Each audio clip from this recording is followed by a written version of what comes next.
Hey everyone, welcome back to the channel Binary Everest. This is the part 5 of our tutorial series Linux from Scratch Beginners to Advanced. In this video, we are going to talk about various things related to user management in Linux. Particularly, we will discuss how to create user, how to change the home directory, how to change the default shell for that user, and what are the different files that are associated with user management in Linux. And at last, we will also cover how to delete user. So let's begin our discussion with the question, what is user in Linux? Well, in Linux, every person or service that interacts with the system is treated as a user. And this doesn't just mean the humans who logs in. Even background services like your web servers, database engine, or firewall run under their own system-defined users. Each user is identified not just by name but also by a unique number called UID or user ID. This UID is what the system actually uses to manage permission. So the username is just for our convenience. Now let's discuss about the types of users in Linux. Basically there are three types of user, and the first one being the root user. It is the user with the highest privilege. So while using this user you have to be cautious because you can even delete the entire system and cause any kinds of damage, as there are no restrictions for the root user. And this is also sometimes called as super user. You might have seen the sudo command that is placed before any commands that requires higher privilege. So that sudo means super user 2. That is, the command should be run with the highest privilege.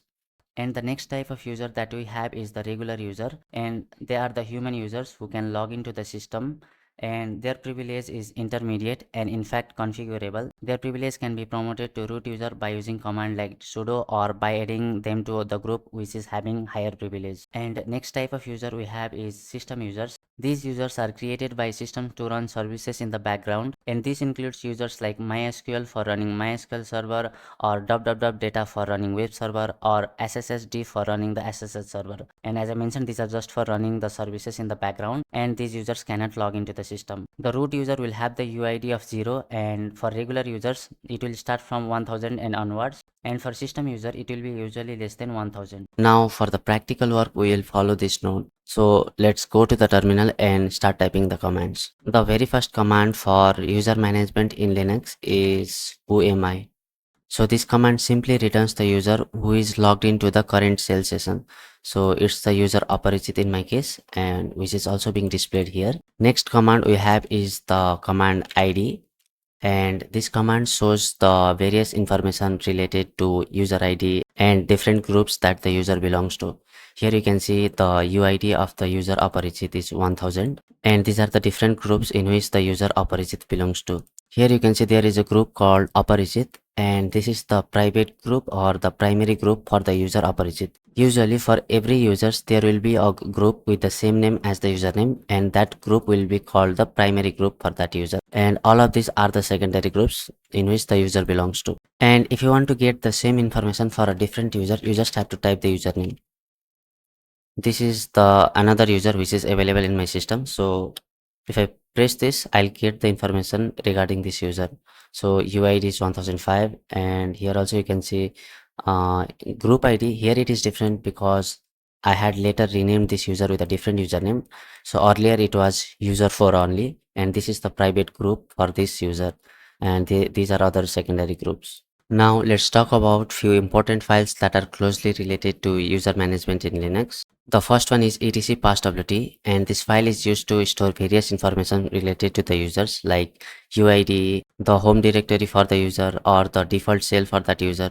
All the information related to user will be stored in etc passwd, and it will have a list of all kinds of user in the system, that is the regular user, the root user, and different system user. Everything will be listed in this file. Now let's open the file and see what is there.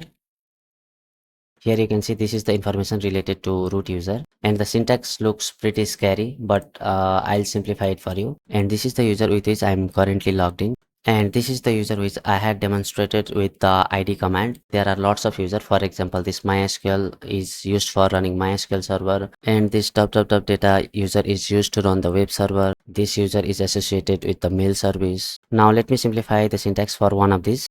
You can see these are separated by columns, and the very first part is the username, and this X actually used to be the placeholder for password. Traditionally this place was used to store the encrypted password for this user, but in modern distributions the password information is taken to a separate file called as shadow file, which I'll discuss later. And this is the UID for this user, and this is the primary group ID for that user.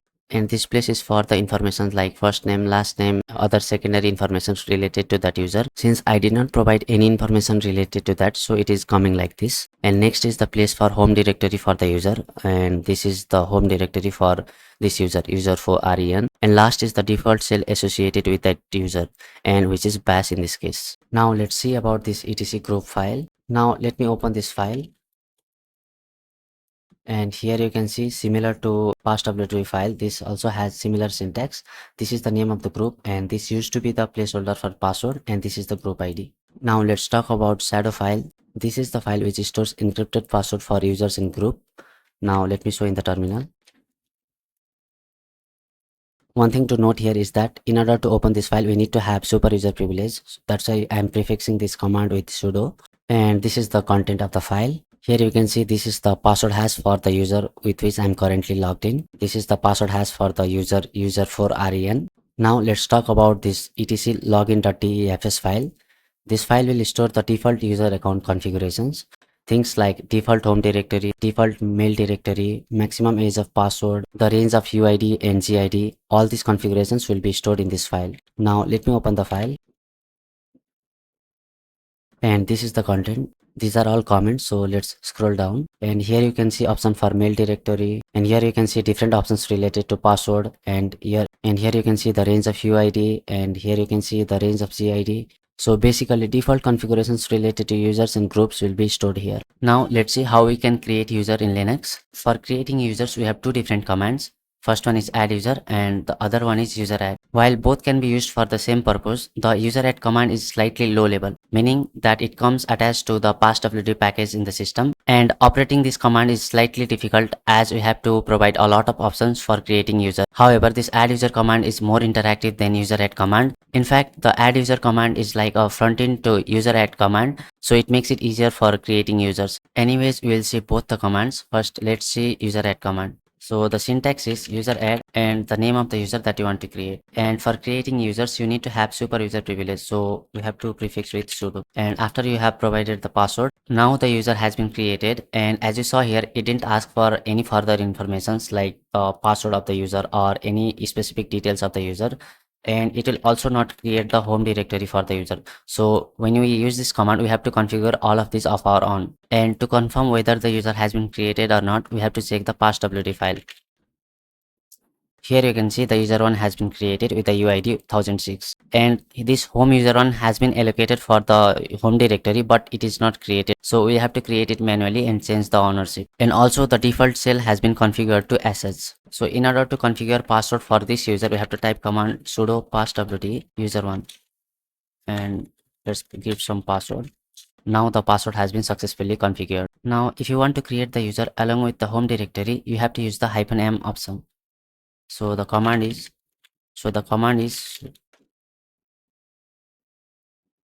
now the user2 has been created, and if you see here, you can see the directory for user2. Now let's use adduser command. So the command is sudo adduser user3, and as you can see here, it will ask for password right here. So let's give the password, and all other required details it will ask right here, so that we don't have to configure anything manually. Now the user has been successfully created, and it will also create the home directory of its own. You can verify that the user has been created by checking the passwd file. And here you can see user3 has been created with user ID 1001. This is the default group, and this is the home directory, and this is the default shell. And you can see when we create it with useradd, the default shell is sh, but when we create with adduser command, the default shell is bash. Now let's talk about usermod command, which can be used to modify user accounts, and we'll discuss few use cases of it. The first one is to change the shell of the user. So the syntax is usermod -s and the path to the shell and the username. So let's go to the terminal. Currently, if you see, the default shell for user1 is sh. You can see here the default shell is sh. Now we'll change into bash. So let's type the command. Now the shell has been changed to bash, and you can verify it by checking the contents of passwd again. You can see here the shell has been changed to bash for user1. Now we'll learn how to change the username, and the syntax is sudo usermod -l new name followed by old name. So this command will change the username of user1 to new user1. Now if you check the contents of passwd, you can see here the username has been changed to new user1. Now we'll learn how to change the home directory, and the syntax is sudo usermod -d and the path to new home directory -m and the name of the user. So let's type the command. This command will change the home directory of user1 to user1 home. Oh, we have changed the username, so let's provide the new username. This command will change the home directory of new user1 to user1 home. Currently it is /home/user1. Now if you check the passwd file, you can see here the home directory has been changed. Now at last we will see how to delete the user, and the command is userdel command. But if we use without using any flag, it will just delete the user and leave the home directory of the user. But if we use -r flag, it will delete the user along with the home directory. So let's try this with user2. So sudo user2. Now if you check the passwd file, you can see user2 has gone. But if you check the home directory, it is still there. Now we'll use -r flag while deleting user3. Now the user has been deleted, and if you check the passwd file, you can see even user3 has gone. But this time you can see the home directory is also deleted. So that is the difference. So with this, I like to wrap up today's video, guys. Thank you so much for watching, and I'll see you in the next one.